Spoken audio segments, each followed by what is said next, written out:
Olá, seja bem-vindo ao canal Cristão Reflexivo. Me chamo Tony Lucas e este é mais um vídeo do quadro Café com Jesus, onde nós trazemos reflexões acerca do Evangelho de Cristo. Aproveite, se você não é inscrito, se inscreva no canal, curta este vídeo e também comente a sua opinião abaixo. O tema do vídeo de hoje é sobre o início e o fim, o primeiro e o último. Quem é ele? Nós estamos falando de Jesus Cristo, aquele que é o autor e consumador da nossa fé, da nossa salvação, o grande protagonista da palavra de Deus, aquele que se denomina como a própria palavra de Deus. E nós vamos mostrar aqui alguns textos que mostram que Cristo, o Messias, o enviado do Pai para redimir o homem do pecado, ele estava desde o início, assim como na conclusão da história humana. Nós vamos perceber como o início e o fim são parecidos. No início, o Pai queria ter uma relação de intimidade com seus filhos, com suas criaturas, mas o homem desobedeceu a Deus. E todo o projeto, o desenvolvimento, portanto, do projeto de salvação era para que o Messias pudesse vir e resgatar o homem do pecado, para que então, na conclusão da história, o Senhor pudesse cumprir o seu desejo inicial de ter uma relação de intimidade de pai e filho com cada um de suas criaturas, não mais agora chamados criaturas, mas sim filhos de Deus. Portanto, nós percebemos aqui já no primeiro versículo da Bíblia, no Gênesis capítulo 1, versículo 1, que diz assim: no princípio criou Deus o céu e a terra. Então nós vemos aqui os membros da Trindade, que já explicamos aqui no canal. Esse termo Deus aqui é Elohim, que significa a pluralidade, de Deus, essas manifestações do Deus Criador, que engloba o Pai, o Filho e o Espírito Santo. E nós vemos a figura da Trindade ao longo de toda a Bíblia, mas principalmente aqui na criação nós vemos esses três seres atuando. Mais à frente há um versículo que diz: e o Espírito de Deus pairava sobre a face das águas. Pois bem, e após a criação dos corpos celestes, da terra, dos luminares, o Senhor também criou o ser humano. E a palavra diz que o Senhor visitava Adão todos os dias pela tarde. Junto com a brisa da tarde, o Senhor o visitava. Ou seja, nós percebemos aqui o desejo de Deus de ter não só seres cheios de glória na eternidade, que são os anjos que ele também criou para a sua adoração, mas também ser adorado aqui na terra, através de todas as suas criaturas, tanto os animais quanto a natureza, como o próprio homem, também ser um feito adorador de Deus. O Senhor nos fez para que possamos ser seus adoradores. O salmista diz: os céus proclamam a obra das tuas mãos, e o firmamento também anuncia a glória de Deus. Toda a natureza, ela louva a Deus. Também outro salmo que diz: todo ser que tem fôlego louve ao Senhor. O Senhor criou o ser humano para que fosse seu adorador e o Senhor tivesse intimidade com ele, não como um Deus distante, mas sim como um Deus próximo. Um amigo, um pai verdadeiro que busca saber como estão seus filhos. Quem aí que não tem seus familiares e se preocupa, como é que você passou hoje o dia, você está bem, você precisa de alguma coisa, sentir saudade de você. Quero conversar, vamos compartilhar nossas impressões do dia, passar um tempo, conversar, rir juntos. Esse era o desejo de Deus e continua sendo, porque o Senhor, para aqueles que o buscam, o Senhor, ele é um Deus presente, é um Deus próximo. Não devemos buscar a Deus somente como barganha. Não, eu só vou buscar a Deus, só oro quando eu preciso de algo. Não. O Senhor nos criou para que nós fôssemos amigos dele, seus filhos amados, pudéssemos compartilhar tudo da nossa vida com ele, em uma relação sem interesse, mas sim uma relação de reciprocidade. Pois bem, como o ser humano se afastou da obediência e deu vazão aos seus instintos mais primitivos e carnais, violentos, de prostituição e imoralidades diversas, a cada vez mais o pecado foi adentrando e corrompendo toda essa realidade. E foi necessário, portanto, a vinda do Messias, o ungido de Deus, que através do seu sangue, o sacrifício perfeito, iria comprar a humanidade mais uma vez, para que assim fossem feitos filhos de Deus novamente. Porque uma vez que o ser humano peca, ele perde essa conexão com o Criador. Essas três partes que nos formam, mente, consciência, corpo, matéria e espírito, antigamente, antes da queda, eram ligadas, mas com a queda do homem houve uma ruptura e nós perdemos essa conexão, esse elo que ligava o nosso espírito à mente de Deus. Por isso que antes da queda do ser humano, de uma forma geral, certamente Adão ali e Eva, eles podiam ver o Senhor, podiam ver seres espirituais, eles ouviam a voz de Deus audível, tinham todos os dons espirituais que hoje nós acessamos pelo Espírito Santo. Antes da queda, isso era natural para o ser humano.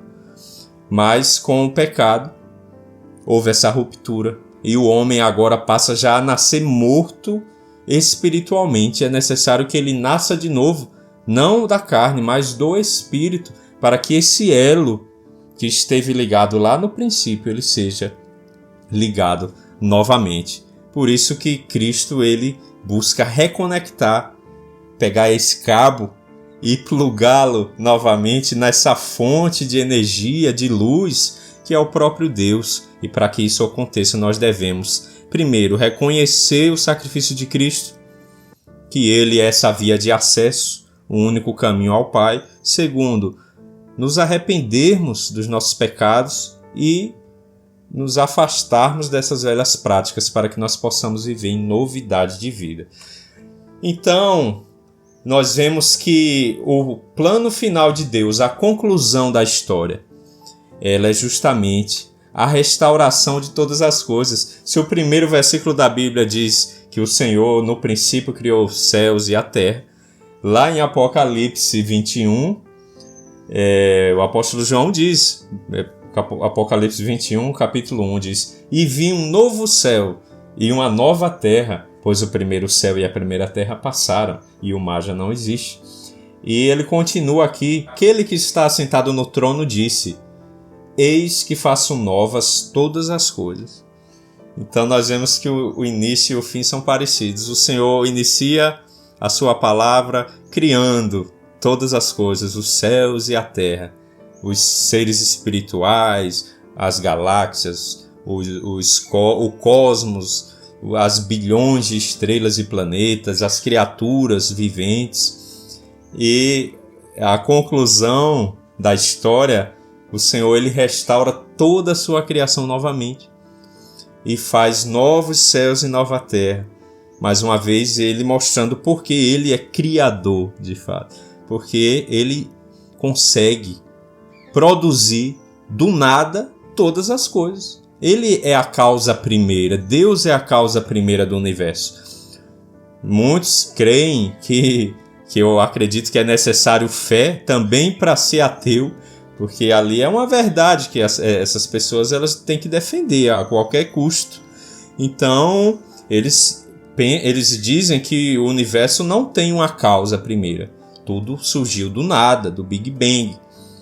Né? Mas quem produziu essa explosão de energia, de luz?